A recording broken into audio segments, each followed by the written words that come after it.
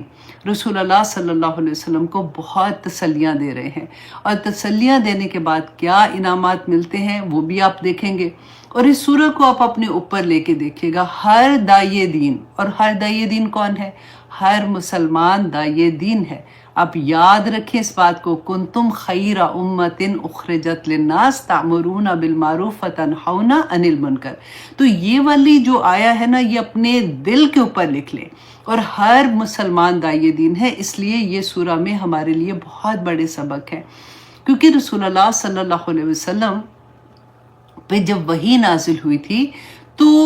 ان کے لیے تو یہ سارا کچھ نیا تھا نا۔ جب وحی نازل ہوئی تو اللہ سبحانہ تعالیٰ کی طرف سے ایک ذمہ داری ان کے اوپر آ گئی کہ اب آپ نے کیا کرنا ہے کہ اللہ سبحانہ تعالیٰ کے پیغام کو لوگوں تک پہنچانا ہے، رائٹ؟ اب ہمارے اوپر بھی یہ ذمہ داری ہے نا کہ رسول اللہ صلی اللہ علیہ وسلم کے بعد تو آپ یہ سوچیں، ہم میں سے ہر کوئی یہ سوچے کہ کیا یہ فیلنگ میری ہے کہ میرے اوپر کتنا بڑی ذمہ داری اللہ سبحانہ تعالیٰ نے ڈالی ہے۔ اور یہاں پہ آپ پیغام کس کو دینا تھا؟ جو پورے کی پوری قوم جو تھی وہ مشرکین تھی، جو شرک کرنے والی تھی، ان کو نہ صرف پیغام دینا تھا بلکہ ان کو کراہت کروانی تھی اس چیز سے جو وہ کر رہے ہیں، اور اس کی طرف محبت اور رغبت کرانی تھی جس کا حکم دیا جا رہا تھا۔ اور یہ بہت بڑی ذمہ داری تھی رسول اللہ صلی اللہ علیہ وسلم کے اوپر۔ تو اس وجہ سے رسول اللہ صلی اللہ علیہ وسلم بہت پریشان بھی تھے۔ اور دوسرا وجہ کیا تھی کہ جیسے ہی، کیونکہ رسول 40 سال کی عمر میں رسول اللہ پہ وحی نازل ہوئی، اور 40 سال کی عمر جو ہوتی ہے اس میں حکمت تو بہت انسان کے اندر آ جاتی ہے، سمجھ بوجھ آ جاتی ہے، لیکن جسمانی طور پہ وہ کمزوری کی طرف جا رہا ہوتا ہے، کیونکہ 40 کے بعد 50 آنا ہے تو 60 آنا ہے۔ جو 25 سال کی عمر کی ایک طاقت ہوتی ہے وہ والی طاقت نہیں ہوتی ہے، لیکن حکمت تو بہت زیادہ ہو جاتی ہے۔ رسول اللہ صلی اللہ علیہ وسلم نے جیسے یہ پیغام دینا شروع کیا، وہ سوچ بھی نہیں سکتے تھے کہ ریئیکشن اتنا بڑا ہوگا، کیونکہ نہ صرف باہر کے لوگوں نے بلکہ خاندان سے اتنی زیادہ مخالفت ہوئی کہ جہاں سے گزرتے تھے لوگ تانے دے رہے ہیں، وہی لوگ جو اتنی محبت کرتے تھے، صادق اور امین کے نام سے پکارتے تھے۔ رسول اللہ صلی اللہ علیہ وسلم کے پاس اتنی بڑی یہ چیز آ گئی کہ اب میں اللہ سبحانہ تعالیٰ نے جو کام مجھے دیا ہے میں نے یہ لوگوں تک کیسے پہنچانا ہے۔ تو اس سے رسول اللہ صلی اللہ علیہ وسلم کے سینے پہ ایک جو ہوتا ہے نا تنگی آنا، وہ تنگی بری والی بات نہیں، تنگی وہ والا کہ جیسے اس بوجھ کو اٹھانے کے لیے رسول اللہ صلی اللہ علیہ وسلم بہت پریشان ہوتے تھے کہ جو مجھ پر اللہ سبحانہ تعالیٰ نے یہ بوجھ ڈالا ہے، جو مجھے یہ کام کہا ہے، میں اس کو کیسے انجام کروں گا کہ اللہ سبحانہ تعالیٰ مجھ سے راضی ہو جائے، یہ بات ہوتی ہے۔ اب اس کو ہم شروع کرتے ہیں تو پھر انشاءاللہ آگے دیکھتے ہیں۔ اعوذ باللہ من الشیطان الرجیم، بسم اللہ الرحمن الرحیم۔ علم نشرح لک صدرک، کہ اے نبی عالم کیا نہیں، نشرح ہم نے کھولا، لکا آپ کے لیے، صدرک آپ کا سینہ، ووضعنا عنک وزرک اور ہم نے اتار دیا آپ سے بوجھ آپ کا، الذی انقض ظہرک جس نے توڑ رکھی تھی آپ کی کمر۔ اللہ اکبر! آپ سوچئے رسول اللہ صلی اللہ علیہ وسلم کو اللہ سبحانہ تعالیٰ فرمارے کہ جس نے آپ کی کمر توڑ رکھی تھی، وہ بوجھ آپ کے اوپر اتنا تھا۔ یہ ایک محاورہ ہوتا ہے، اکثر ہم نہیں کہتے کہ اتنا غم پڑا کہ بندے کی کمر ہی ٹوٹ گئی، یہ بالکل وہی والا محاورہ آپ دیکھیں گے کہ اللہ سبحانہ تعالیٰ نے یہاں پہ جو فرمایا۔ تو ہم سب سے پہلے تو یہ دیکھیں کہ علم نشرح کا کیا معنی آتا ہے، تو اس کو ہم اگر قرآن کی روح سے دیکھتے سمجھنے کی کوشش کریں گے تو انشاءاللہ ہمیں اور بھی آسانی ہو جائے گی۔ کہ سورۃ الانعام میں اللہ سبحانہ تعالیٰ نے فرمایا فَمَن يُرِدِ اللَّهُ، تو پس جس کا ارادہ کرتا ہے اللہ ان یہدیہ کہ وہ اس کو ہدایت دے، یشرح صدرہ للاسلام تو اس کا سینہ اسلام کے لیے کھول دیتا ہے۔ اسلام کے لیے کھولنا کیا مطلب ہوا کہ کنفیوژن دور ہو گئی نا، جس کو ہدایت کا طلبگار تھا، جو چاہ رہا تھا کہ یا پاک پروردگار مجھے کوئی راہ دکھا دے، مجھے سمجھ نہیں آ رہی ہے، میں کنفیوز ہوں، میں کیا کروں، میں اس راستے پہ چلوں کہ میں اس راستے پہ چل رہا ہوں، تو اللہ سبحانہ تعالیٰ اس کو وہ راہ دکھا دیتے ہیں کیونکہ اس کی طلب ہوتی ہے۔ پھر سورت آپ دیکھیے سورت زمر میں اسی طرح سے اللہ سبحانہ تعالیٰ نے فرمایا آفا من شرح اللہ، تو کیا وہ شخص کے کھولا اللہ نے صدرہ، اس کا سینہ للاسلام، اسلام کے لیے، فہو علی نور من ربہ، تو وہ اپنے رب کی طرف سے ایک نور کی طرف چل رہا ہو۔ تو جب اللہ سبحانہ تعالیٰ سینہ کھولتے ہیں تو کیا ہوتا ہے کہ انسان کے اندر ایک نور پیدا ہو جاتا ہے، اس کی ساری کنفیوژن ختم ہو جاتی ہے، اس میں حکمت عطا ہو جاتی ہے، اس کو فیصلے بہترین کرنے کی اللہ سبحانہ تعالیٰ توفیق عطا کر دیتے ہیں۔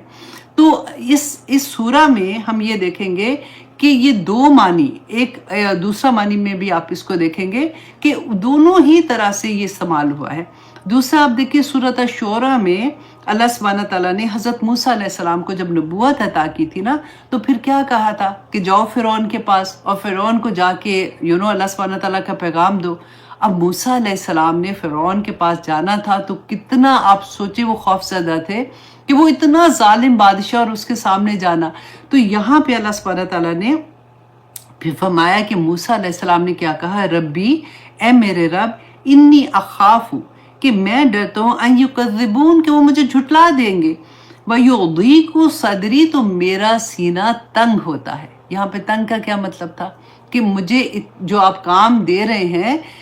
اتنا ظالم ایک بادشاہ ہے، اس کے سامنے مجھے جانے کا، تو میں ہمت نہیں کر رہا اس کے سامنے جانے کی، تو میرا سینہ تنگ ہو رہا ہے۔ تو پھر آگے دیکھیں سورۃ طٰہٰ میں اللہ سبحانہ تعالیٰ فرماتے ہیں کہ اسی موقع پر موسیٰ علیہ السلام نے پھر کیا کہا تھا، آپ دیکھیں جس کا بھی کبھی بھی زندگی میں کوئی مشکل آ جائے، کوئی پریشانی آ جائے، سینہ تو تبھی تنگ ہوگا نا۔ کبھی گھر میں مشکل آ جاتی، کبھی باہر میں مشکل آ جاتی، کبھی فرینڈز کے اندر آ جاتی، کبھی خاندان میں کوئی ایسی بات ہو جاتی ہے، تو پھر موسیٰ علیہ السلام کی دعا یاد رکھیے گا جو ہم ہمیشہ پڑھتے ہیں کہ موسیٰ علیہ السلام نے کیا دعا مانگی تھی، ربی اشرح لی صدری ویسر لی امری، کہ اللہ میرا سینہ کھول دے اور میرے لیے آسانی کر دے میرے کام کو۔ تو اللہ سبحانہ تعالیٰ نے موسیٰ علیہ السلام کا سینہ کھول دیا اور اس کے لیے آسانی کر دی۔ اب یہاں پہ دیکھیے سینے کی تنگی سے کیا مراد ہے کہ نبوت کا جو بھاری بوجھ تھا اس کو تنہا انہوں نے فرعون سے ٹکر لینے کے لیے بھی بھیج دیا اور نبوت کا بوجھ بھی اٹھانا تھا، تو اس کی وجہ سے ان کا سینہ تنگ ہو رہا تھا۔ اور شرح صدر کیا ہے؟ شرح صدر سے مراد یہ ہے کہ مجھے وہ ہمت اور حوصلہ مل جائے کہ بڑی سے بڑی طاقت کا مقابلہ کرنے میں کوئی مشکل نہ ہو اور نبوت کی ذمہ داریوں کو بھی سنبھال سکوں۔ تو اسی اینگل سے آپ اس میں دیکھیں کہ اللہ سبحانہ تعالیٰ سے رسول اللہ صلی اللہ علیہ وسلم نے جب اللہ سبحانہ تعالیٰ کو یہ محسوس ہوا کہ رسول اللہ صلی اللہ علیہ وسلم پر اتنا بھاری بوجھ ان کو محسوس ہو رہا ہے، تو یہی بات ہمارے لیے دیکھیں رہتی دنیا تک قرآن ہے نا، تو آج ہم بھی یہی دعا کریں گے اور ہم یقین اس بات کا کہ اللہ سبحانہ تعالیٰ کے وعدے تو سچے ہیں کہ وہ کس طرح سے شرح صدر نصیب ہو جاتا ہے بندے کو۔ دیکھیے رسول اللہ صلی اللہ علیہ وسلم پر جب وحی نازل ہوئی تھی، اب آگے دیکھیے نا، جو اللہ سبحانہ تعالیٰ نے کہا وَوَضَعْنَا عَنْكَ وِزْرَكَ، تو اتار دیا ہم نے آپ پر بوجھ جو آپ کی کمر توڑ رہا تھا۔ تو بوجھ کیا تھا کہ جب وحی نازل ہوتی ہے، سب سے پہلے آپ دیکھیے قرآن پاک نازل ہو رہا ہے، رسول اللہ صلی اللہ علیہ وسلم پر جبرائیل علیہ السلام جب آیات پڑھ رہے ہیں، تو رسول اللہ صلی اللہ علیہ وسلم یہ تو پہلی دفعہ ایسا ہوا تھا نا، اس سے پہلے تو انہوں نے سنا ہوا بھی نہیں تھا ایسے۔ تو ایک تو یہ تھا کہ اللہ سبحانہ تعالیٰ کا کلام نازل ہو رہا ہے، اس کے اوپر وحی کا اپنا ایک جو بوجھ تھا، اور دوسرا اس وحی کو یاد رکھنا، اس وحی کو دوسروں تک پہنچانا۔ اب دیکھیے آج ہم قرآن پڑھتے ہیں تو ہمارے تو ہاتھ میں قرآن ہے، ہم اس کو 100 دفعہ پڑھ لیں، ہم نے نہیں یاد ہو رہا ہم دوبارہ سے دیکھ لیں، ترجمے لکھے ہوئے ہیں ہم وہ بھی دیکھ لیں گے، ہمیں تفسیر کا بھی سمجھ آ جائے گی، تفسیریں تو آلریڈی ڈن ہے، کی ہوئی ہیں، ہمیں یہ پتہ چلتا ہے کہ اس کا کیا مطلب ہے کیا نہیں۔ رسول اللہ صلی اللہ علیہ وسلم نے نہ صرف یہ کہ قرآن جب نازل ہو رہا تھا اس کو یاد رکھنا، اس کو معنی اس کے سمجھنا، کیونکہ قرآن کے معنی جو اللہ سبحانہ تعالیٰ نے جبرائیل کو بتائے وہی معنی آگے لوگوں کو بتانا۔ جیسے صلاۃ کا مطلب اگر ہم ڈکشنری میں دیکھتے ہیں تو ہاتھ تاپنا ہوتا ہے، لیکن رسول اللہ صلی اللہ علیہ وسلم نے نماز کے لیے کہا تو اس کا معنی نماز بن گیا نا۔ تو وہ اس کا اصل معنی محفوظ رکھنا، اس کو لوگوں تک پہنچانا، اور جب اللہ سبحانہ تعالیٰ نے اسی لیے قرآن میں فرمایا تھا کہ آپ جب وحی نازل ہوتی ہے تو آپ اس کو سنیں، اس کو ابزارو کرنے کی کوشش کریں، اس کو محفوظ رکھنا آپ کے سینے میں ہمارا کام ہے، کیونکہ رسول اللہ صلی اللہ علیہ وسلم ریپیٹ کرتے تھے۔ اب سوچیں کہ کبھی کبھی تو چھوٹی آیات آتی تھی اور کبھی اتنی لمبی سورۃ الانعام کے بارے میں آتا ہے کہ یہ پوری سورہ ایک دفعہ نازل ہوئی تھی، آئی تھنک 126 یا کچھ ایسے اس کی آیات آتی ہیں، میرے ایگزیکٹلی مجھے یاد نہیں ہے، لیکن اتنی آیات اکٹھی نازل ہوتی تھی۔ تو رسول اللہ صلی اللہ علیہ وسلم نہ صرف آیات یاد رکھنا بلکہ جب وہ صحابہ کے پاس آتے تھے اس کے معنی ان کو بتانا، اس میں حکمت کیا ہے وہ رسول اللہ صلی اللہ علیہ وسلم نے صحابہ کو سکھانی تھی۔ اللہ سبحانہ تعالیٰ کا پیغام لوگوں تک پہنچانا تھا۔ اب دیکھیں کہ رسول اللہ صلی اللہ علیہ وسلم کو اللہ سبحانہ تعالیٰ نے کیا کیا ذمہ داریاں دی تھی، کہ ہم نے پڑھا نا لَقَدْ مَنَّ اللَّهُ عَلَى الْمُؤْمِنِينَ إِذْ بَعَثَ فِيهِمْ رَسُولًا مِّنْ أَنفُسِهِمْ۔ تو ان کا نمبر ایک کیا تھا، یتلو علیہم آیاتہ، نمبر 2 ویزکیہم ویعلمہم الکتاب والحکمہ۔ یہ 4 کام، اور نہ صرف یہ تھا کہ صرف یہ قرآن جا کے صحابہ کو سکھانا ہے، بتانا ہے، بلکہ ان کا تزکیہ نفس بھی کرنا ہے۔ اب تنہا رسول اللہ صلی اللہ علیہ وسلم ایک اس وقت تو نہیں پتا تھا کہ کون کون لوگ میرے سامنے آ جائیں گے، کون کون سے لوگ میرے ساتھی بن جائیں گے، کتنے صحابہ آئیں گے۔ ایون دو جب یہ آیا نازل ہو رہی ہے تب بھی ابھی بہت کم لوگ مسلمان ہوئے تھے، اور مقصد اور اتنا بڑا اللہ سبحانہ تعالیٰ نے کام ان کے سپرد کیا تھا کہ نہ صرف یہ دیکھیں باقی جو نبی تھے نا وہ اپنے اپنے علاقوں پہ تھے، حضرت عیسیٰ علیہ السلام، حضرت موسیٰ علیہ السلام، حضرت لوط علیہ السلام اپنی اپنی بستیوں میں نبی آئے تھے نا، لیکن رسول اللہ صلی اللہ علیہ وسلم رحمت للعالمین تھے۔ نہ صرف قریش مکہ، نہ صرف مکہ کے لوگوں کو پوری دنیا میں اللہ سبحانہ تعالیٰ کا پیغام پہنچانا، نہ صرف پیغام پہنچانا، لوگوں کا تزکیہ کرنا، ان کو قرآن پاک میں جو حلال اور حرام کے بارے میں اللہ سبحانہ تعالیٰ نے جو اصول بتائے تھے وہ لوگوں کو بتانے، لوگوں کے اندر اخلاق کو ڈیولپ کرنا۔ رسول اللہ صلی اللہ علیہ وسلم کو حضرت عائشہ نے کیا کہا تھا کہ چلتے پھرتے قرآن تھے، کہ جو آیات نازل ہو رہی ہیں اس کو اپنے اوپر ظاہر کر کے اور پھر لوگوں کو اس کو بتانا۔ تو دیکھیے یہی چیز آپ اپنے اوپر لے کے دیکھیے کہ آج قرآن ہم بھی پڑھ رہے ہیں، ہمیں اپنی ذمہ داری کا احساس ہے۔ ہم تو دنیا کی ذمہ داریوں سے ہماری جان نہیں چھوٹتی تو یہ ذمہ داریاں کدھر آئیں گی۔ اب رسول اللہ صلی اللہ علیہ وسلم کی زندگی کو آپ دیکھیے کہ 13 سال مکہ میں تھے نا، ابھی تو کتنے 100 کچھ صحابی ابھی ایمان لے کے آئے تھے، اصل میں تو مدینہ میں جب گئے تھے تو ہوا تھا نا۔ اب مدینہ کی زندگی صرف 10 سال، اور 10 سال میں 113 جنگیں، 113 جنگیں جس میں خود بھی رسول اللہ شامل تھے، اور کچھ ایسی تھی جس میں رسول اللہ صلی اللہ علیہ وسلم نے صحابہ کو بھیجا تھا۔ اتنا بڑا کام تھا، اور پورا وقت رسول اللہ صلی اللہ علیہ وسلم کو یہ تھا کہ میں کس طرح سے ایسا کام کروں، اور اسی وجہ سے تو جیسے ہوتا تھا کہ سینہ تنگ ہوتا تھا، اسی وجہ سے اللہ سبحانہ تعالیٰ نے کہا الم نشرح لک صدرک۔ تو پھر شروع میں یہ تھا،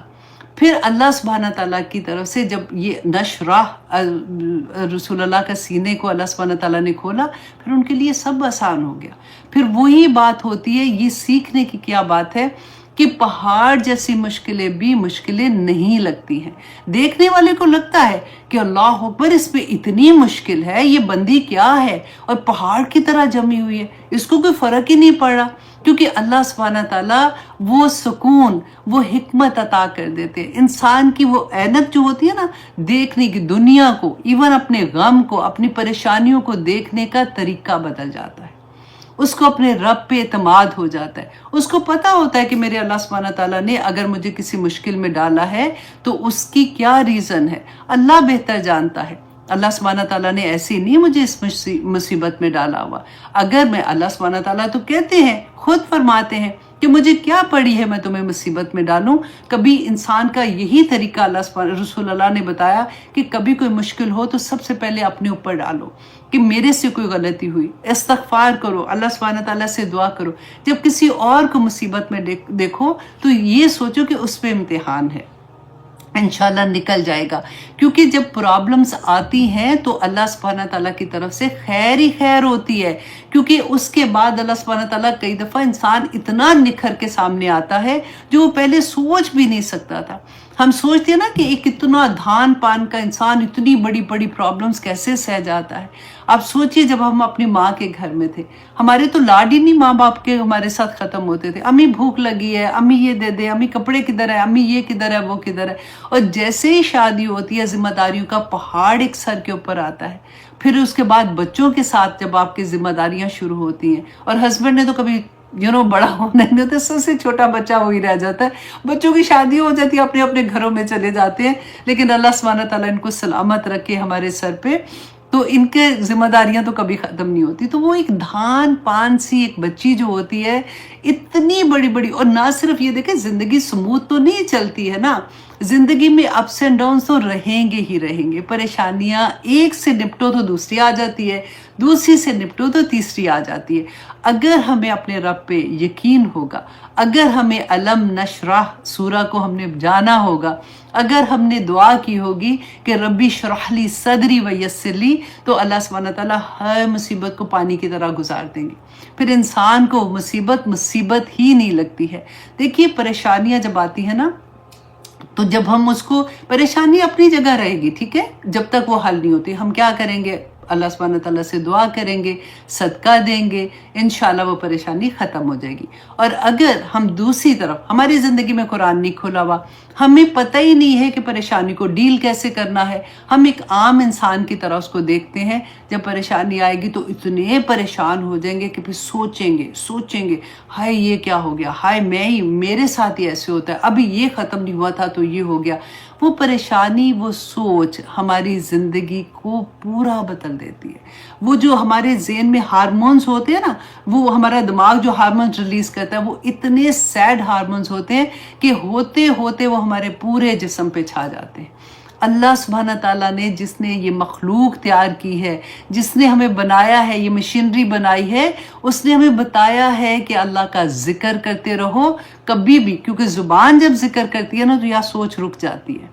سوچ رکے گی تو وہ تکلیف نہیں دے گی. اور جس وقت تک آپ کو عادت اتنی ہوتی ہے دن کو بھی ذکر، شام کو بھی ذکر کر رہے ہیں، نماز پڑھ رہے ہیں، دن کے کام بھی کر رہے ہیں ساتھ ساتھ، آج دیکھیں گے کہ کام بھی کیسے کرتے ہیں اور ذکر کیسے کرتے ہیں انشاءاللہ. تو اللہ سبحانہ تعالیٰ سے دعا کریں کہ یا پاک پروردگار میرا سینہ کھول دے، یا اللہ مجھے حکمت عطا کر، یا اللہ میرے پاس اگر کوئی مشکلیں آ رہی ہیں ان کو ڈیل کیسے کرنا ہے، یا اللہ مجھے اس کی اصل حقیقت سمجھا دے. اور اللہ سبحانہ تعالیٰ انشاءاللہ کر دیں گے. اچھا، بعض مفسرین نے کہا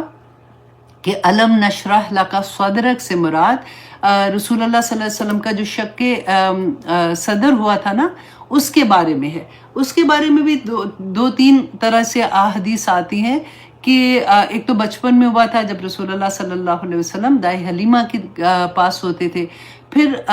حضرت ابو ہریرہ رضی اللہ عنہ یہ بہت حریص ہوتے تھے، رسول اللہ صلی اللہ علیہ وسلم سے کویسچن پوچھتے تھے کہ یا رسول اللہ آپ کو کب نبوت کا آغاز کب ہوا تھا؟ تو رسول اللہ صلی اللہ علیہ وسلم نے بتایا کہ جب میں 10 سال کا تھا تو میں ایک صحرا میں سے گزر رہا تھا. جب میں گزر رہا تھا تو میں نے اپنے سر سے اوپر میں نے کچھ لوگوں کی آواز سنی جو آپس میں بات کر رہے تھے کہ کیا یہ وہی ہے؟ تو دوسری آواز آ رہی تھی کہ ہاں یہ وہی ہے. تو رسول اللہ صلی اللہ علیہ وسلم نے فرمایا کہ مجھے انہوں نے پکڑا اور زمین پہ لٹا دیا اور میرا پیٹ چاک کیا، اور جبرائیل علیہ السلام سونے کی تشتری میں آب زمزم لائے اور میکائیل علیہ السلام نے میرا پیٹ دھویا. اس کے بعد میرا سینہ چاک ہوا اور پھر میرے دل کو چاک کیا، اور اس میں سے کہتے نہ خون نکلا نہ مجھے درد ہوئی. اور اس کے بعد انہوں نے اس میں سے کینہ اور حسد کو نکال دیا، جو کہ انہوں نے کہا کہ ایک خون کے لوتھڑے کی طرح کی چیز تھی جو انہوں نے نکال دی. اور اس کے بعد انہوں نے شفقت اور رحمت اس کے اندر انڈیل دی، جو کہ ایک چاندی کی طرح کی چیز تھی. اور پھر انہوں نے کہا کہ ان کے پاس کوئی ایک سفوف تھا جو انہوں نے میرے اوپر چھڑکا، اور اس کے بعد میرا انگوٹھے کو انہوں نے ہلکے سے دبایا اور کہا کہ آپ جاؤ، اور میں چل کے واپس آ گیا اور مجھے کوئی درد نہیں ہوئی اور کچھ نہیں تھا۔ یہ والی حدیث ہے، اور اس کے علاوہ جب معراج پہ جانے سے پہلے کیا ہے یا بچپن کیا، وہ حدیث بھی علیحدہ سے آتی ہیں، لیکن بعض لوگوں نے کہا کہ اس کا مطلب وہ ہے۔ اب زیادہ تر مفسرین جو ہیں وہ اسی طرف گئے ہیں کہ نہیں، رسول اللہ صلی اللہ علیہ وسلم پر جو ایکچولی نبوت کی وجہ سے جو ذمہ داریوں کا بوجھ تھا، اللہ سبحانہ تعالیٰ نے یہاں پہ اس کو کلام کیا ہے کہ وَوَضَعْنَا عَنْكَ وِزْرَكَ، کہ اتار دیا ہم نے آپ کا بوجھ۔ جب اللہ سبحانہ تعالیٰ نے، ہمیں بھی یہ سوچنا چاہیے کہ جب کبھی آپ کا سینہ تنگ ہو، جب کبھی مشکل ہو، تو اللہ سبحانہ تعالیٰ سے پورا یقین کے ساتھ دعا کریں کہ یا پاک پروردگار مجھے اس سے باہر نکال دے، کیونکہ یہ تنگی جو ہوتی ہے نا، یہ کئی دفعہ آنیسٹلی سینہ تنگ ہونے کا آپ میں سے ہر ایک نے ایکسپیرینس کیا ہوگا۔ کبھی ایسا لگتا ہے نا کہ ایسا غم پڑتا ہے کہ سانس بھی نہیں نکلتا، لگتا ہے کہ بندہ، اور کسی کے سامنے ظاہر نہیں کر سکتے، اور اسپیشلی ماں جو ہوتی ہے نا، اس کی تو عجیب ہی سٹوری ہوتی ہے، اور باپ کا بھی اسپیشلی مجھے لگتا ہے باپ کے ساتھ بھی ہوتا ہے کیونکہ باپ جو ہوتے ہیں نا، وہ ایک ایسا فگر ہوتا ہے گھر میں جو ساری کشتی کو چلا رہا ہوتا ہے، اور وہ بھی مجھے لگتا ہے بیچارہ علیحدہ سے ہی بیٹھ کے روگ کے دعائیں کر رہے ہوتے ہیں، لیکن سب کے سامنے نہیں کرتے، اور ماں کا بھی یہی حال ہوتا ہے، کیونکہ کسی کے سامنے نہ بیان کر سکتے ہیں، اسپیشلی بچوں کی جب پرابلم آتی ہیں تو اندر سے ایسے لگتا ہے کہ کسی نے بند کر کے رکھ دیا ہوا ہے۔ اس وقت اللہ سے یہ دعا کیا کریں، ربی اشرح لی صدری، کیونکہ ہم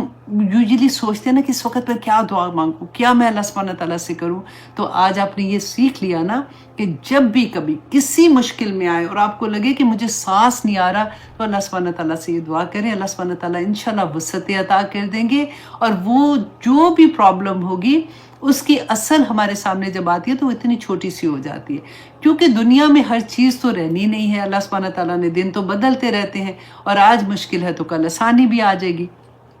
اب آگے دیکھیے کہ آیت نمبر 4 میں اللہ سبحانہ تعالیٰ فرماتے ہیں وَرَفَعْنَا لَكَ ذِكْرَكَ، اور ہم نے بلند کیا آپ کے لیے آپ کا ذکر۔ رسول اللہ صلی اللہ علیہ وسلم نے فرمایا کہ اب میں نے جبرائیل علیہ السلام سے پوچھا جب یہ آیا نازل ہو رہی تھی کہ وَرَفَعْنَا لَكَ ذِكْرَكَ کا کیا مطلب ہے، تو جبرائیل علیہ السلام نے فرمایا تھا کہ اللہ سبحانہ تعالیٰ جو ہے، اللہ سبحانہ تعالیٰ نے اپنے ساتھ آپ کا ذکر کیا ہے، تو اس لیے اللہ سبحانہ تعالیٰ نے کہا کہ جب بھی انسان کلمہ شہادت بھی پڑھتا ہے، آپ دیکھیے اذان کو آپ دیکھیں، اور قرآن پاک میں کیا آتا ہے، اطیعوا اللہ و اطیعوا الرسول آتا ہے، اشہد ان لا الہ الا اللہ و اشہد ان محمد رسول اللہ آتا ہے، اور جب ہم اذان کی آواز سنتے ہیں، دیکھیں پوری دنیا میں کوئی وقت ایسا نہیں ہوتا جس میں اذان کی آواز نہ آ رہی ہو، کوئی وقت ایسا نہیں جو نماز کا وقت نہیں ہوتا، پورے خطے میں کہیں نہ کہیں اذان ہوتی ہے، تو رسول اللہ صلی اللہ علیہ وسلم کا نام بلند ہوتا ہے نا۔ پھر اللہ سبحانہ تعالیٰ نے قرآن پاک میں فرمایا ان اللہ و ملائکتہ یصلون علی النبی یا ایھا الذین آمنوا صلوا علیہ وسلموا تسلیما، کہ اللہ سبحانہ تعالیٰ رسول اللہ صلی اللہ علیہ وسلم پر رحمتیں بھیجتے ہیں، اے لوگو تم بھی اور فرشتے بھی، تم بھی یہی کام کرو۔ دیکھیں کتنی خوبصورت یہ آیا ہے، اور رسول اللہ صلی اللہ علیہ وسلم نے فرمایا کہ حضرت عبد الرحمن بن عوف فرماتے ہیں کہ ایک دفعہ ہم لوگ جا رہے تھے تو رسول اللہ صلی اللہ علیہ وسلم ایک کھجور کے درخت جہاں پہ تھے اس باغ میں گئے، تو وہاں پہ انہوں نے سجدے میں جب گئے تو اتنا لمبا سجدہ کیا، کہتے ہیں کہ میں ڈر گیا، میں نے سوچا کہ کہیں اللہ نہ کرے کہ رسول اللہ صلی اللہ علیہ وسلم کا آخری وقت تو نہیں آ گیا۔ کہتے ہیں میں ابھی غور سے ایسے دیکھ رہا تھا تو رسول اللہ صلی اللہ علیہ وسلم اٹھے اور انہوں نے کہا کہ کیا دیکھ رہے ہو، تو کہتے ہیں میں نے کہا کہ یا رسول اللہ مجھے تو ڈر لگ گیا تھا، آپ اتنی دیر سے سجدے میں تھے، تو انہوں نے کہا کہ میں تمہیں خوشخبری سناؤں، میرے پاس جبرائیل علیہ السلام آئے تھے اور انہوں نے اللہ کا پیغام دیا، اور انہوں نے کہا کہ نبی خوش ہو جائیں، آپ کی امت میں سے جو شخص آپ پر درود ایک دفعہ بھی درود بھیجے گا، اس ایک دفعہ درود بھیجنے پر اللہ سبحانہ تعالیٰ اس شخص پر اپنی ایک رحمت نازل کرے گا، اور جو شخص آپ پر سلام بھیجے گا اللہ اس پر سلام بھیجے گا۔ اس کے بعد رسول اللہ صلی اللہ علیہ وسلم نے فرمایا، حضرت انس رضی اللہ عنہ بیان کرتے ہیں کہ رسول اللہ صلی اللہ علیہ وسلم نے فرمایا جو مجھ پر ایک مرتبہ درود بھیجتا ہے اللہ سبحانہ تعالیٰ اس پہ 10 رحمتیں نازل فرماتے ہیں، اس کے 10 گناہ معاف کر دیتے ہیں اور اس کے 10 درجے بلند کرتے ہیں۔ اللہ اکبر!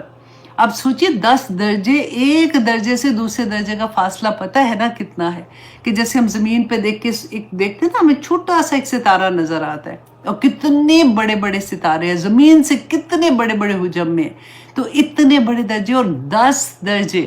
ہماری تو زبان ہی نہیں چپ ہونی چاہیے سارا وقت درود شریف سے۔ اب پھر ایک جگہ پہ تو یہ آیا تھا کہ اللہ سبحانہ تعالیٰ 10 نیکیاں، یہاں پہ ہم نے کیا دیکھا تھا کہ اللہ سبحانہ تعالیٰ 10 رحمتیں، 10 نیکیاں، 10 گناہ معاف ہو جائیں گے، 10 درجے بلند ہو گئے۔ پھر ایک دفعہ رسول اللہ صلی اللہ علیہ وسلم نے ایک صحابی بیان کرتے ہیں کہ ہم بیٹھے ہوئے تھے مسجد نبوی میں، تو ایک شخص داخل ہوتا ہے آ کے، اس نے نماز پڑھی اور اس کے بعد اس نے ہاتھ اٹھا کے دعا کرنی شروع کر دی، اللہ مجھ پہ رحم فرمانا، یہ کرنا۔ تو رسول اللہ صلی اللہ علیہ وسلم نے فرمایا کہ اے شخص، تو نے بہت جلدی کی دعا مانگنے میں، پہلے تم اللہ سبحانہ تعالیٰ کی حمد بیان کرو، اس کے بعد مجھ پر درود بھیجو اور اس کے بعد دعا کرو تو تمہاری دعا قبول ہوگی۔ اس کے بعد کہتے ایک اور شخص آیا، تو اس نے جب نماز پڑھی اس کے بعد اس نے اللہ سبحانہ تعالیٰ کی حمد بیان کی۔ حمد بیان کرنے کا بھی اتنی خوبصورت، میں کہتی ہوں کہ جب ہوتا ہے نا کہ دل بھر جاتا ہے کہ یا پاک پروردگار میں کیا لفظ ادا کروں، کہ میں آپ کی کس لفظوں میں حمد بیان کروں، تو سبحان اللہ و بحمدہ عدد خلقہ و رضا نفسہ و زینت عرشہ و مداد کلماتہ، یہ ایک دفعہ بھی ادا کرنے سے اتنا سکون ملتا ہے کہ میں نے